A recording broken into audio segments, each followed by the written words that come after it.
Cette nuit, sous les dorures du Capitole, Donald Trump ne s'est pas contenté de prononcer un discours. Il a envoyé un signal. Un signal à l'Amérique, un signal à ses adversaires, un signal au monde entier. Et dès les premières minutes, le ton était donné. Pas de détour, pas d'excuses, pas de recherche d'apaisement. C'était frontal, calculé, assumé, dans une salle coupée en deux. Ovation debout d'un côté, visage fermé de l'autre. Trump a parlé comme s'il était déjà en campagne permanente. Chaque phrase semblait pensée pour provoquer une réaction. Chaque pause pour être reprise en boucle sur les réseaux sociaux. Mais derrière la mise en scène, une question essentielle se pose. Sommes-nous en train d'assister à un simple discours institutionnel ou au manifeste d'un nouveau cycle politique? Car ce qui s'est joué cette nuit dépasse largement la rhétorique habituelle de l'État de l'Union. Il ne s'agissait pas seulement de dresser un bilan.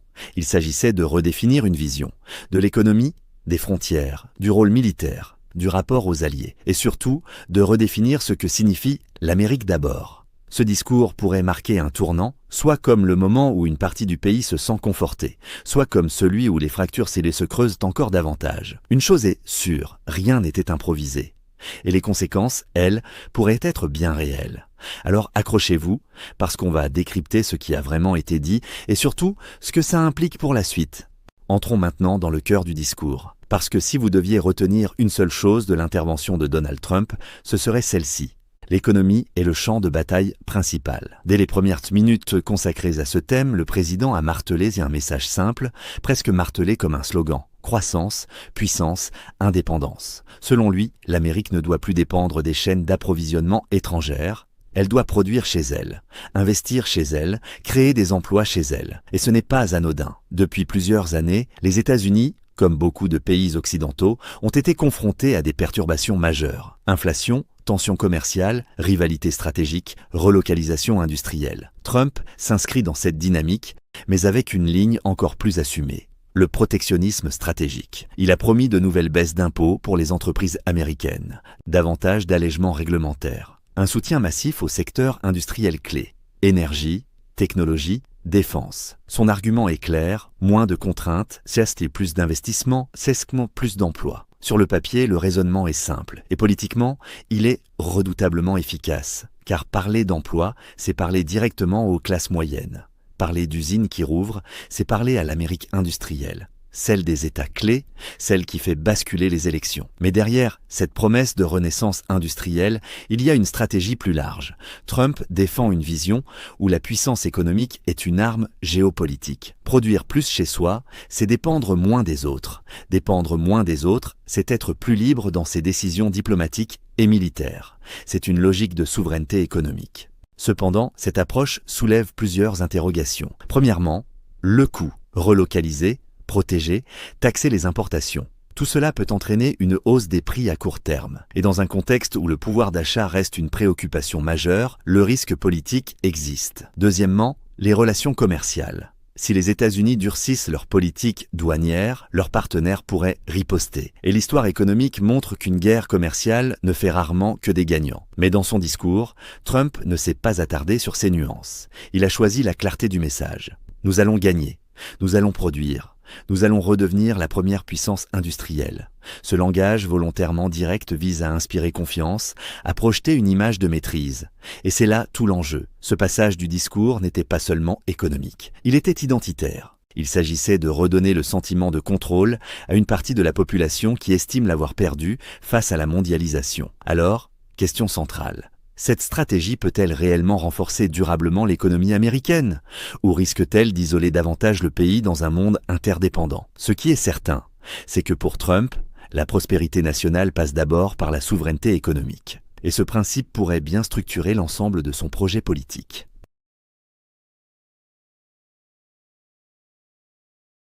Deuxième séquence majeure du discours de Donald Trump, l'immigration. Et là, le ton est monté d'un cran. Si l'économie était le socle, l'immigration est le carburant émotionnel. C'est le sujet qui électrise la salle, celui qui déclenche les applaudissements les plus nourris et les silences les plus lourds. Trump n'a pas cherché l'équilibre, il a choisi la fermeté. Son message est limpide, la frontière doit être sous contrôle. Il a décrit une situation qu'il juge critique, flux migratoire trop important, système d'asile débordé, Pression sur les services publics. Dans sa narration, il ne s'agit pas seulement d'un enjeu administratif, il s'agit d'un enjeu de souveraineté. Un pays, selon lui, ne peut exister sans contrôle strict de ses frontières. Et il a insisté sur cette idée avec une formule simple, répétée, presque martelée. Un pays sans frontières n'est pas un pays. Concrètement, il a promis plusieurs choses: renforcement des moyens à la frontière, accélération des procédures d'expulsion, durcissement des conditions d'entrée et d'asile. Il a également critiqué frontalement la gestion passée du dossier migratoire, accusant ses adversaires politiques d'avoir laissé la situation se détériorer. Et c'est là que le discours devient stratégique, parce que l'immigration est aujourd'hui l'un des sujets les plus polarisants aux États-Unis. Pour une partie de l'électorat, la question est liée à la sécurité. Pour une autre, elle est liée aux droits humains et à la tradition d'accueil américaine. Trump, lui, a clairement choisi son camp rhétorique. Ordre, contrôle, autorité. Mais derrière la posture politique, il y a des enjeux très concrets. D'abord, l'impact économique. Certains secteurs, agriculture, construction, services, dépendent fortement de la main-d'œuvre immigrée. Un durcissement brutal peut créer des tensions sur le marché du travail. Ensuite, l'impact diplomatique. Les relations avec les pays d'origine des migrants peuvent être affectées par des politiques perçues comme hostiles. Enfin, il y a la dimension morale et symbolique. Les États-Unis se sont historiquement construits sur l'immigration. Remettre en question cette dynamique touche à l'identité même du pays. Mais dans son discours, Trump ne s'est pas attardé sur ces nuances historiques. Il a préféré un récit plus direct, celui d'un pays qui reprend le contrôle, et politiquement c'est redoutable. Parce que dans un climat d'incertitude économique et géopolitique, la promesse de contrôle rassure. Elle donne le sentiment que quelqu'un tient la barre. La vraie question maintenant est la suivante. Cette ligne dure permettra-t-elle de stabiliser durablement la situation ? Ou risque-t-elle d'accentuer les divisions internes ? Ce qui est certain, c'est que sur l'immigration, le discours n'a laissé aucune place au compromis. Et dans une Amérique déjà profondément polarisée, cela pourrait peser lourd dans la suite du débat politique. Troisième axe majeur du discours de Donald Trump, la politique étrangère. Et ici, le message est clair, l'Amérique ne demandera plus la permission. Le ton n'était ni diplomatique, ni académique. Il était stratégique, presque martial. Trump a présenté sa vision du monde comme un échiquier, avec des alliés, des concurrents et des adversaires. Et dans cette vision, une idée domine. Le respect s'obtient par la force. Force économique, force militaire, force de négociation. Il a insisté sur la nécessité pour les alliés des États-Unis d'assumer une plus grande part du fardeau financier, notamment en matière de défense. Un message qui vise directement les partenaires au sein de l'OTAN, sans les nommer explicitement. Le principe est simple. Si les États-Unis garantissent la sécurité, les autres doivent payer davantage. C'est une logique transactionnelle des relations internationales, moins idéologique, plus contractuelle. Et cela change profondément le ton par rapport à une diplomatie plus multilatérale, fondée sur le consensus. Dans le discours, il a également mis en avant le renforcement de l'armée américaine, modernisation des équipements, hausse des capacités stratégiques, maintien d'une supériorité militaire incontestable. Pourquoi ? Parce que dans son raisonnement, la paix ne se maintient pas par la seule négociation. Elle se maintient par la dissuasion. Un adversaire hésite à provoquer un pays qu'il perçoit comme puissant. Mais cette posture soulève plusieurs enjeux. D'abord, la stabilité internationale.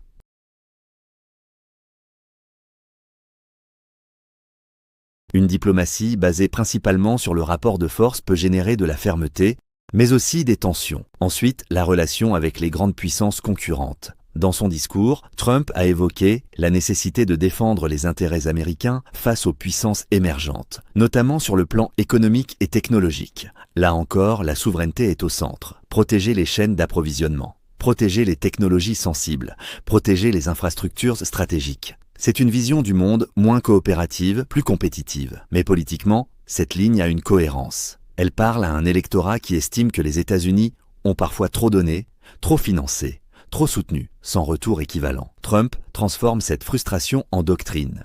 Nous aiderons nos alliés, mais à nos conditions. La question cruciale est donc celle-ci. Cette approche renforce-t-elle la position américaine à long terme ? Ou risque-t-elle d'éroder la confiance des partenaires historiques ? Car en diplomatie, la crédibilité ne repose pas uniquement sur la puissance. Elle repose aussi sur la prévisibilité. Et c'est peut-être là que se situe le véritable enjeu de ce passage du discours. Une Amérique plus forte ? Oui. Mais dans quel type d'équilibre mondial ? Ce qui est certain, c'est que la politique étrangère présentée cette nuit n'est pas celle d'un retrait, c'est celle d'un engagement. Mais sous condition. Et dans un monde déjà marqué par les tensions géopolitiques, cette posture pourrait redessiner certaines alliances. Mais au-delà de l'économie, au-delà de l'immigration, au-delà de la politique étrangère, il y a une autre lecture possible du discours de Donald Trump. Une lecture plus politique, plus stratégique, parce que ce moment institutionnel, en apparence solennel, ressemblait par instants à un meeting parfaitement scénarisé. Regardez la structure, des phrases courtes, des slogans faciles à reprendre, des oppositions très claires. Eux contre nous, déclin contre renaissance, faiblesse contre force. Ce n'est pas un hasard. Chaque séquence semblait pensée pour produire un extrait viral. Une séquence de 15 secondes. Un moment qui circule sur les réseaux sociaux. On n'était pas seulement dans un discours destiné aux élus présents dans l'hémicycle, on était face à une adresse directe au peuple américain, à travers les caméras. Et ça change tout. Parce que dans ce type d'intervention, le véritable public n'est pas uniquement le Congrès. Ce sont les électeurs indécis. Ce sont les abstentionnistes potentiels, ce sont les électeurs clés des États pivots. Trump ne cherche pas forcément à convaincre ses opposants les plus farouches. Il cherche à mobiliser sa base, à consolider son socle, à transformer le soutien en énergie électorale. Et sur ce plan-là, le discours est cohérent, il a rappelé des succès passés, il a dénoncé des erreurs attribuées à ses adversaires. Il a proposé un cap clair, même s'il est clivant. La logique est simple, dans un pays profondément polarisé, mieux vaut galvaniser fortement 50% que tenter de séduire timidement 100%. Mais cette stratégie comporte un risque. Plus le discours est clivant, plus il mobilise, et plus il mobilise aussi le camp d'en face. C'est le paradoxe. En affirmant une ligne très ferme sur l'économie, l'immigration et la politique étrangère, Trump renforce la cohésion de son électorat. Mais il renforce également la détermination de ses opposants. Et c'est là que l'on touche au cœur du moment politique américain, la polarisation. Aujourd'hui, le débat public n'est plus simplement un débat d'idées. Il est devenu un affrontement narratif, deux visions du pays, deux interprétations de la réalité, deux récits concurrents. Et ce discours s'inscrit clairement dans l'un de ces récits, celui d'une Amérique qui aurait perdu du terrain et qui doit le reconquérir. La question désormais est simple, cette stratégie permettra-t-elle d'élargir suffisamment la coalition électorale ou enfermera-t-elle davantage le pays dans une logique de bloc contre bloc ? Ce qui est sûr, c'est que ce discours n'était pas neutre, il n'était pas technocratique, il n'était pas consensuel. Il était pensé comme un marqueur, un moment pour fixer les lignes, un moment pour dire « voilà la direction ». Et maintenant, la campagne, officiellement ou non, semble bel et bien lancée. Alors maintenant, reculons d'un pas, au-delà des applaudissements, au-delà des oppositions partisanes, au-delà même de la performance politique de Donald Trump. La vraie question est simple, qu'est-ce que ce discours change concrètement ? Parce qu'un discours sur l'état de l'Union, ce n'est pas seulement un moment médiatique, c'est une feuille de route. Et dans cette feuille de route, 3 axes se dessinent clairement. Souveraineté économique, fermeté migratoire, rapport de force internationale. Si ces orientations se traduisent en politique concrète, les conséquences pourraient être profondes. Sur le plan économique d'abord, une relocalisation accélérée pourrait redessiner certaines chaînes d'approvisionnement mondiales. Des entreprises pourraient être incitées, voire contraintes, à produire davantage sur le sol américain. À court terme, cela pourrait stimuler l'emploi industriel. À moyen terme, cela pourrait augmenter les coûts de production. Et à long terme, cela pourrait modifier l'équilibre commercial mondial. Ensuite, l'immigration. Un durcissement significatif pourrait réduire les flux entrants. Mais il pourrait aussi provoquer des tensions humanitaires, juridiques et diplomatiques. Et surtout, il pourrait accentuer la fracture politique interne. Car aux États-Unis, l'immigration n'est pas qu'un sujet administratif. C'est un sujet identitaire. Enfin, la politique étrangère. Une approche plus transactionnelle pourrait pousser certains alliés à renforcer leurs propres capacités militaires. Elle pourrait aussi encourager une forme d'autonomie stratégique chez plusieurs partenaires historiques. Autrement dit, ce discours pourrait accélérer une transformation du leadership américain, moins paternaliste, plus conditionnel. Mais au-delà des politiques publiques, il y a un impact plus subtil, un impact psychologique. Ce type de discours façonne la perception collective. Il influence la manière dont les Américains se perçoivent. Comme une nation assiégée, comme une nation conquérante, comme une nation en reconstruction. Et cette perception influence les comportements électoraux, les choix économiques, les décisions diplomatiques. C'est là toute la puissance d'un discours présidentiel. Il ne change pas immédiatement les lois, mais il change le climat. Et aujourd'hui, le climat politique américain est déjà chargé. Alors ce discours est-il un catalyseur de renouveau ou un accélérateur de tension ? La réponse dépendra moins des mots prononcés cette nuit que des actes qui suivront. Parce qu'en politique, les promesses mobilisent, mais ce sont les décisions qui transforment. Une chose est certaine, ce moment marque un jalon. Il trace une ligne claire, il fixe un cap assumé. Et désormais, le pays et ses partenaires devront se positionner face à cette direction. Le discours est terminé, mais ses effets, eux, ne font peut-être que commencer. Quand Donald Trump s'est levé pour s'adresser au pays, il ne parlait pas seulement au Congrès. Il parlait à l'Amérique inquiète, à l'Amérique frustrée, à l'Amérique qui doute de sa place dans le monde, et son message tient en un mot, contrôle. Contrôle de l'économie, contrôle des frontières, contrôle des alliances, contrôle du destin national. Dans un monde perçu comme instable, inflation persistante, tensions géopolitiques, rivalité stratégique, cette promesse est puissante. Elle rassure, elle structure, elle donne l'impression qu'une direction claire existe. Mais l'histoire politique nous enseigne une chose. Plus une vision est claire, plus elle est clivante. Car derrière la souveraineté économique, il y a la question du coût. Derrière la fermeté migratoire, il y a la fracture sociétale. Derrière la diplomatie transactionnelle, il y a le risque d'isolement stratégique. Ce discours n'était pas un compromis. C'était une ligne tracée dans le sable. Et dans une Amérique déjà polarisée, tracer une ligne, c'est forcer chacun à choisir son camp. C'est peut-être là le véritable tournant. Nous ne sommes plus dans une bataille de programmes techniques, nous sommes dans une bataille de récits, un récit d'Amérique conquérante, qui reprend le contrôle, face à un récit d'Amérique ouverte, interconnectée, multilatérale. Ce qui s'est joué cette nuit, ce n'est pas seulement une série de promesses. C'est une définition concurrente de l'identité américaine, et l'impact dépasse largement les frontières des États-Unis. Parce que lorsque la première puissance mondiale redéfinit sa posture, économique, militaire, diplomatique, le monde entier s'ajuste. Alliés, partenaires commerciaux, rivaux, stratégiques. Tous s'écoutaient. La vraie question n'est donc pas « le discours était-il réussi ?» La vraie question est « cette vision peut-elle gouverner durablement un pays fracturé ?» Car mobiliser est une chose, unifier en est une autre, et stabiliser un équilibre mondial en est encore une autre. Les mots ont été prononcés. Le cap a été fixé. La tension est posée. Maintenant, place aux actes. Et c'est là que l'histoire commence vraiment.